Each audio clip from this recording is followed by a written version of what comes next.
In this video, we will discuss the essential processes of digestion and absorption.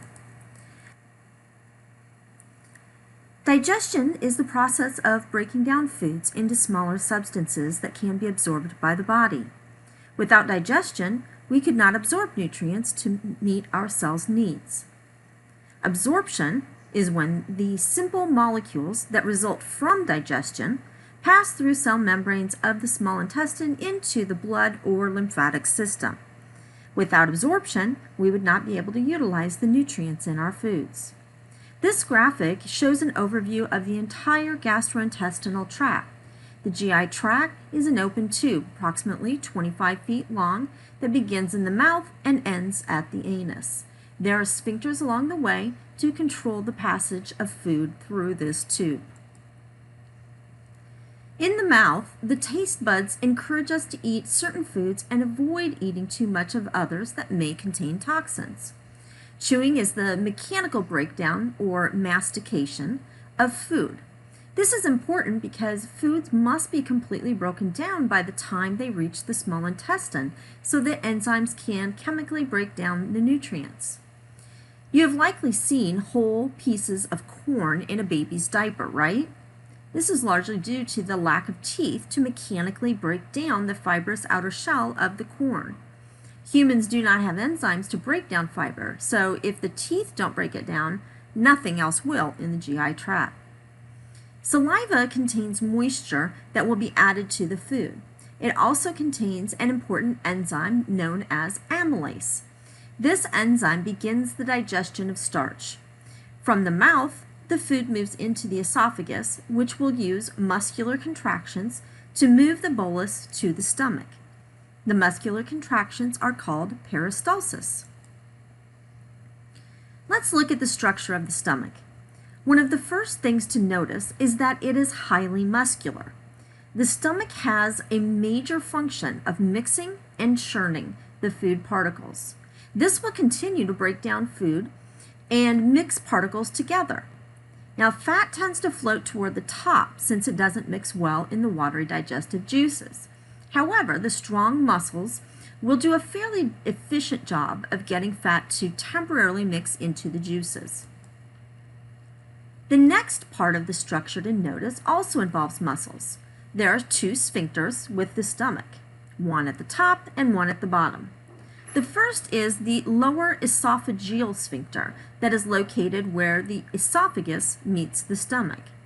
The function of the LES is to keep the stomach contents from going back up into the esophagus. But why is this such an important function? Well, many of you likely know the stomach contents are very acidic. When food enters the stomach, the cells in the lining secrete hydrochloric acid. There are a couple of reasons for hydrochloric acid. One is that iron will be chemically reduced, making it more absorbable. There are several nutrients that require this acid to make them more absorbable, including iron, calcium, and folate, to name a few. Another reason is that it denatures proteins. We have not talked about proteins much yet, but they are very large, complicated compounds that are all coiled up. The acid uncoils, or what we call denatures, the proteins, so that when it reaches the intestine, the enzymes will be able to chemically break the bonds. In this process, some of the vitamins that are bound up in the protein coils are released. We will learn later that enzymes are proteins and will not do well in this acid environment. That includes the enzyme amylase that was part of the mixture of food that has begun the process of digesting starch in the mouth. When amylase hits the high acid environment of the stomach, it denatures and is rendered useless. Carbohydrate chemical digestion ceases in the stomach. There are some enzymes that can tolerate the high acidity. Pepsin is an enzyme in the stomach that releases vitamin B12 that is bound to protein. We have one big problem with this highly acidic nature of the stomach contents. If it denatures protein, rendering them inactive, Then what about all the cells that line the stomach? All cells are made up of protein, so wouldn't they be denatured as well? The answer is no, because the stomach has a mucus layer to protect it. This is why it is so dangerous for stomach contents to regurgitate back up into the esophagus. Unlike the stomach, the esophagus does not have protective mucus. It denatures cells, literally eating away at the lining of the esophagus. We will get into more details about this condition later in the term. For now, I want to make sure you understand the process behind it. I mentioned that there was one enzyme that can stand the high acidity, so it releases vitamin B12 from protein. The stomach has one other important function with that. It also secretes intrinsic factor, which attaches to vitamin B12 in the stomach so it can be absorbed.